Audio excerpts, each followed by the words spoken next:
We're gonna have a beautiful pasta for me and the Lord. Me and the Lord. Eu não vou cozinhar.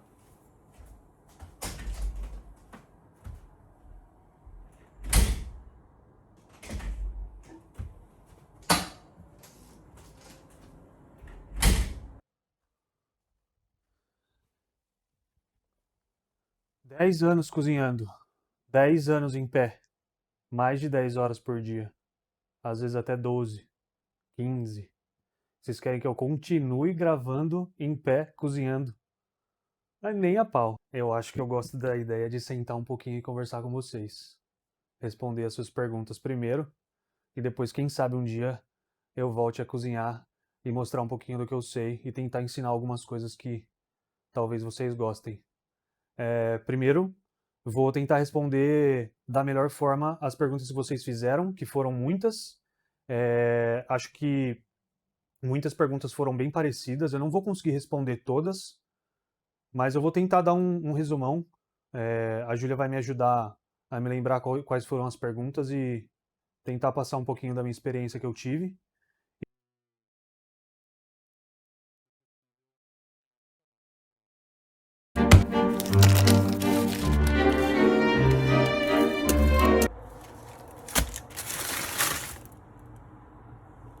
Júlia, é só presunto.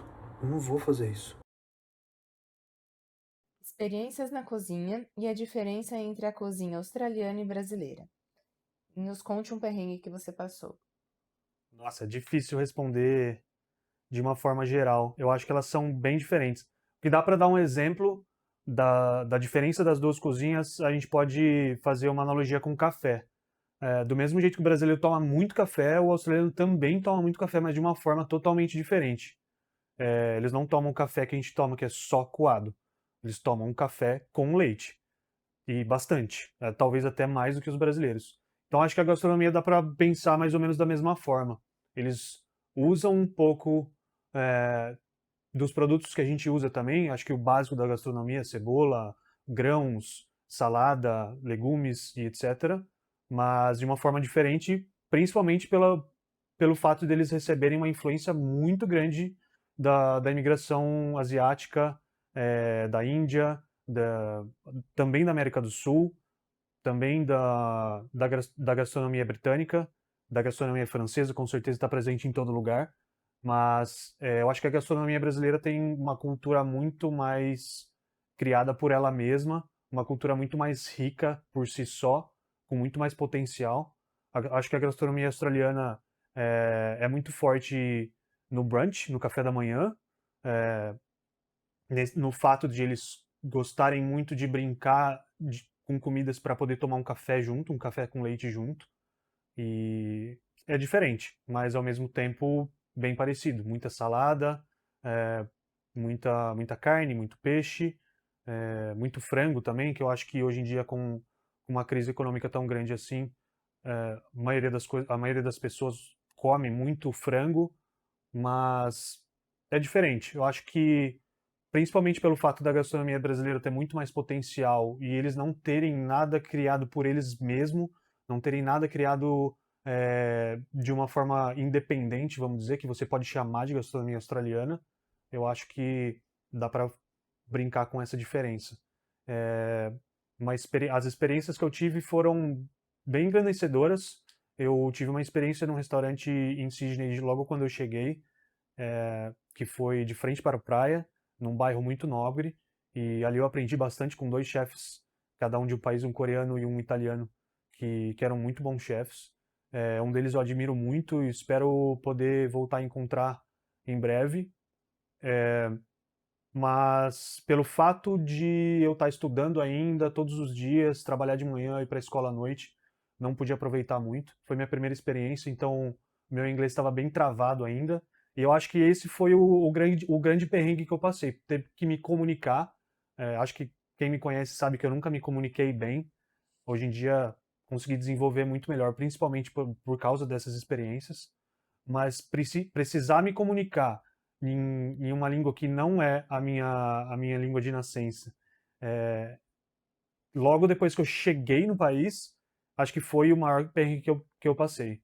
Lógico que acho que profissionalmente passei por alguns outros perrengues financeiros, perrengues em que os lugares não me tratavam muito bem ou não davam todas as condições, mas eu acho que esse perrengue de ter que me comunicar em outra língua talvez tenha sido mais desafiador, sem dúvida nenhuma.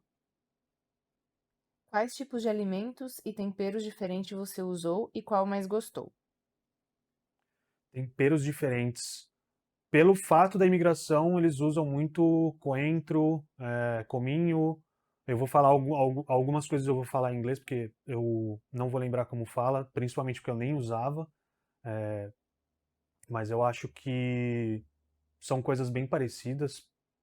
Pimenta do reino, páprica, por conta dessa imigração grande, principalmente indiana, eles têm uma riqueza de temperos, de especiarias mais forte também. E eu acho que o que eu mais gostei, o mais diferente assim, foi um tipo de salsinha, que se eu não me engano, o nome não vou lembrar.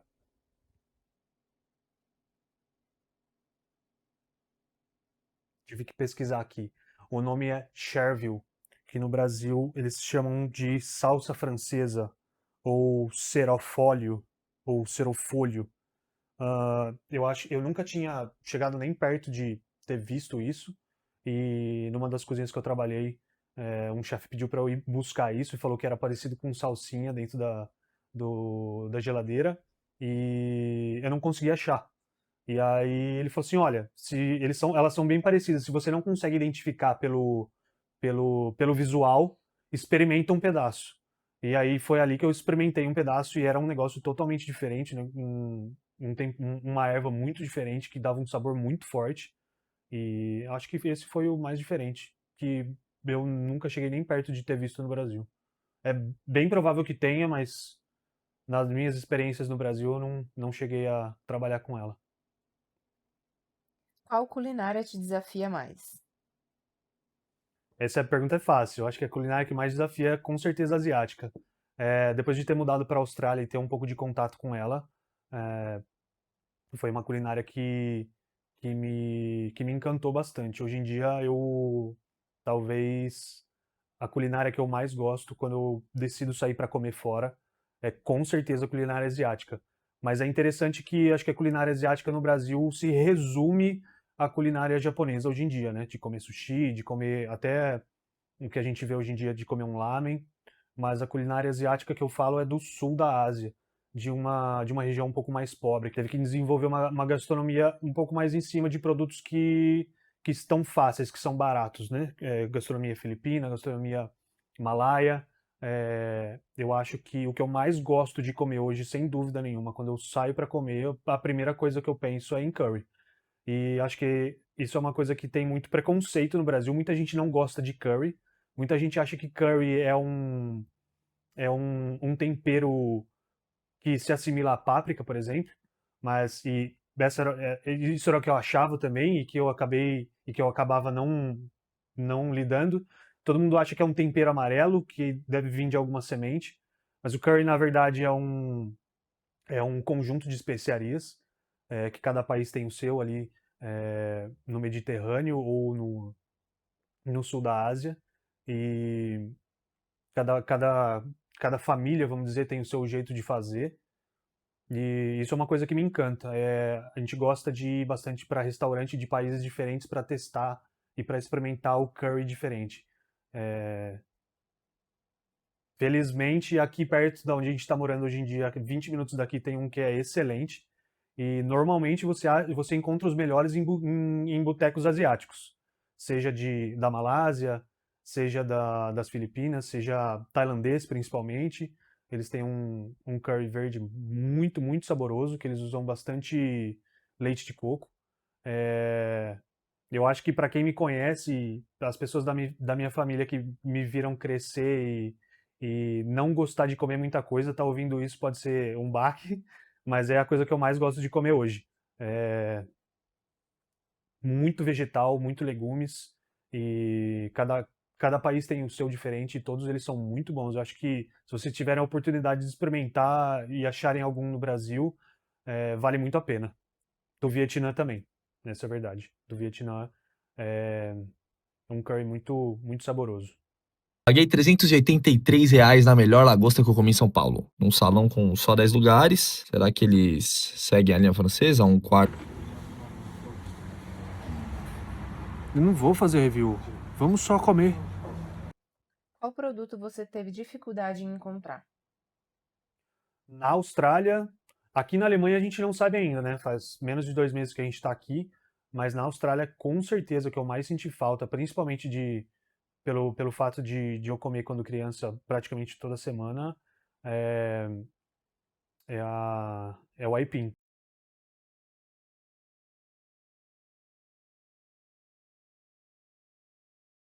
Não pelo fato de não encontrar, mas de não ter da mesma forma que a gente tem no Brasil, que você vai na feira ou que você vai na horta e compra in natura ali, que o cara acabou de colher e você descasca em casa, cozinha.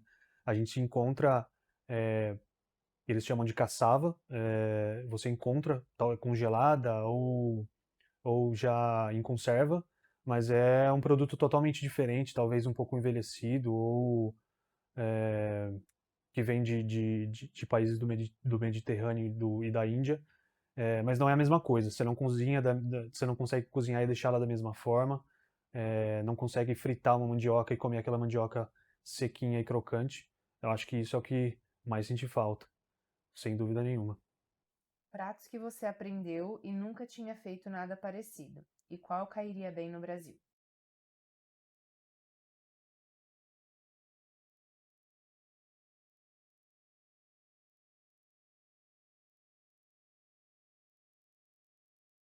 Dois mil anos depois. O que eu mais fiz de diferente e mais aprendi de diferente por influência de outros países imigrantes da Austrália foram saladas. Eu acho que grãos diferentes, folhas diferentes, vegetais diferentes, tipos diferentes de tempero. Eu acho que salada é uma coisa que encaixaria muito no Brasil, que também é um país tropical, e salada é uma coisa refrescante e muito nutritiva também. Salada com frutas. Eu acho que a gente tem no Brasil um costume de comer só alface, tomate e cebola e fazer um tempero de vinagre, um pouco de limão, azeite, sal e pimenta. Mas aprender a temperar uma salada de uma forma diferente para ela ficar mais saborosa. Tem muita gente que não gosta de salada porque parece que não tem gosto, mas eu acho que o segredo de uma boa salada é o tempero. A gente tem o vinagrete, por exemplo, que tem um gosto muito gostoso. A gente não trata ela como uma salada, mas ela tem algumas coisas parecidas que você pode falar, faz um tempero com vinagre. É, o uso de açúcar em alguns temperos de salada que faz muita diferença também, deixa uma salada muito gostosa.